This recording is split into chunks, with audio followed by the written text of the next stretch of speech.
Hello, welcome back to another episode of I Captain of My Ship. Today I like to talk about how you can start building the self-esteem of your child in a very difficult situation. That the son in this story was being accused of being a thief.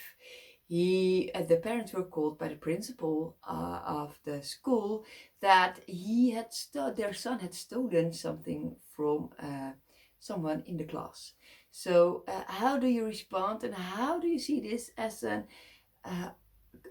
as a thing to help your child build self-esteem in a situation like this?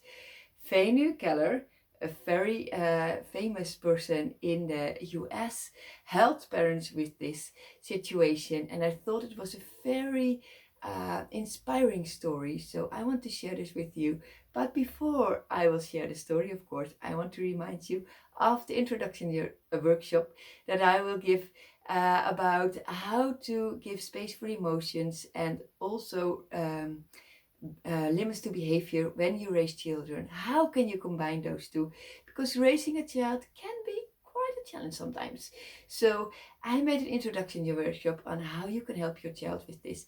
And I hope to see you there. More information below at the description. Okay, now I like to continue this story told by Venu Keller. And I like to share it because I thought it was so inspiring. It was about as a, it was about a story that a mom and dad were being called by their son's principal, and they were on their way to the school, and they called her Venu Keller, this person who helps persons in a difficult situations, families, to help improve the relationship with their children. And yeah, she's telling this story now that she was being called by the parents who were already going to the school of their son, and she told her that their son was caught stealing from another child in his classroom.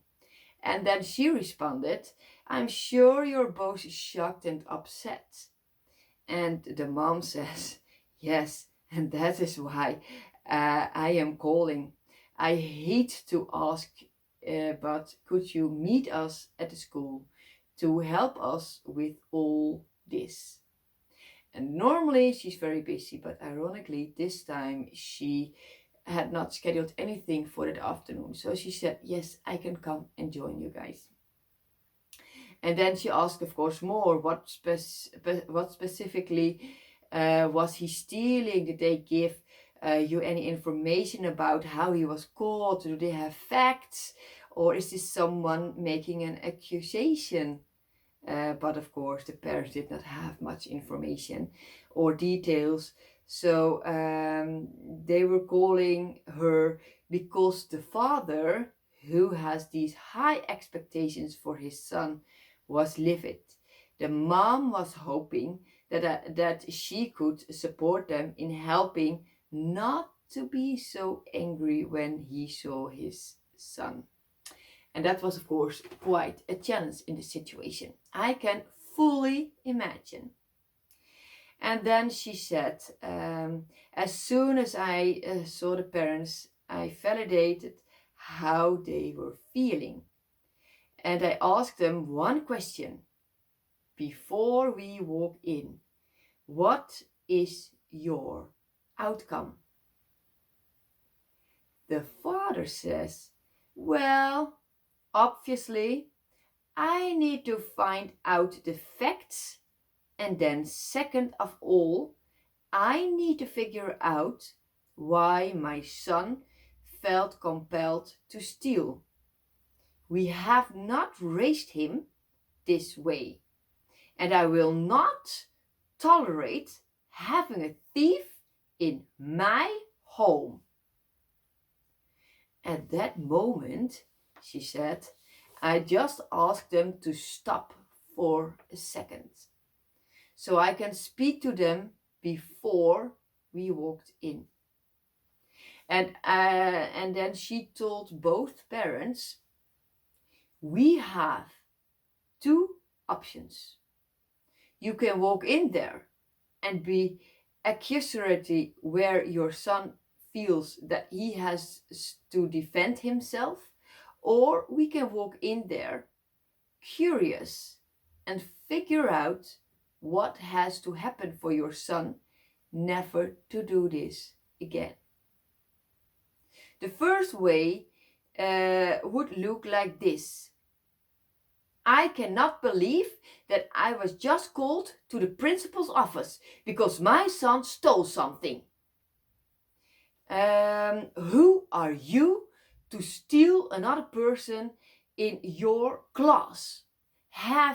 We have not raised you this way. This is blaming. Or it might look like this. I was so surprised to get a call from your principal telling me that you stole. Out of all of our kids, I would never have imagined it would be you. That's shame. The second option would look like this. Are you okay? I have not heard all the details. For me to support you, could you please tell me what happened? I then looked at both parents and said, please, let me know how you want to move forward, and I will support you.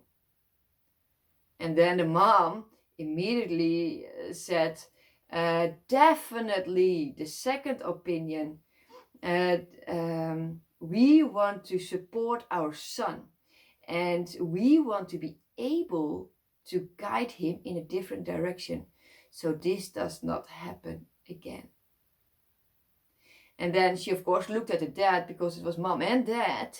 And then she looked at the dad and she said to the dad, are you okay with this? And then the dad said, yes, I'm okay. And then she said, you both have an amazing opportunity that was just placed before you. You can start to build your child up and let him know that he is worth it. When he feels from you, as his dad and mom, that he's worth it, he too will start to learn how to feel and know his self-worth. So this is an opportunity to raise his self-worth. Can you imagine? Just by acting in a different way, it can be an opportunity to raise the self-worth and self-esteem from your child. So then the three of them walked into the principal's office. And the parents, they saw their son, of course, sitting there looking so disappointed, with his head hanging down in the palm of his hands. He was feeling so awful. His dad then reached out to him and he puts his hand on his right shoulder and says, son, are you okay? His son looks up at his father with pure disappointment in his face. And he said very quietly, with a shaky voice, yes, sir. And then the mom puts her hand on his shoulder and says, we have not received all the details. Why don't you tell us what happened so we can support you? What happened next was beautiful. Their son sat up and with a tone that was very neutral, sorry, I get emotional because it was really special, that was very neutral and very caring, he said, I know what it looks like to the teacher. There was a boy in my class that forgot his phone on the back counter. right before we went to lunch. I was the last one to leave the classroom when I saw it there, so I just put it in my desk real quick, knowing that we would be back and I would just give it to him. When we got back from lunch, we started working at math, and I forgot about his phone being in my desk. His phone started ringing in my desk, and of course, he recognized the ringtone. He looked at me and said, "You stole my phone!" And their son started to cry as he looked up at his mom and dad and said, "I promise you, I was not trying to steal it. I truly forgot it was in my desk." And I tried to explain it to him and the teacher, but nobody would listen to me. The mom hugged her son, and then I saw the dad hugged them both. And then the principal and I stood there listening to the story. During the family embrace, I just asked the principal, has he ever been in any trouble like this? Is this out of his character for him? And then the principal, with absolute confidence in his voice, said, "No, he has never been in any trouble, and it is definitely out of his character for him. And that is why I called the parents here. I heard what the student and the teacher said, and I also know this young man, and he is a leader in his class and grade." Both parents are looking, of course, looking at her with a face like, what are we supposed to do now? And I can imagine, what do we do now? And then she looked at the principal and she said, what do we need to do to move forward? It's pretty obvious with what you have said about his character and with the details that he shared. This has been a big misunderstanding. And then the principal said, I think there's nothing more to say. And he looked at the boy and said, thank you for being honest and telling your parent and us the truth. Once again, when you allow your child to have space not to feel judged or criticized through blaming and shaming, they will not only speak the truth, because the fear is gone, they will also feel heard. And this is where the self-esteem starts to build up and your child starts to feel a lot more self-worth. And this is what we all want for our children. And I thought this was such an amazing true story that I just wanted you to know this. And that's why I shared it. And I hope I have I've inspired you to be open and curious and not blaming or shaming your children when you talk to them.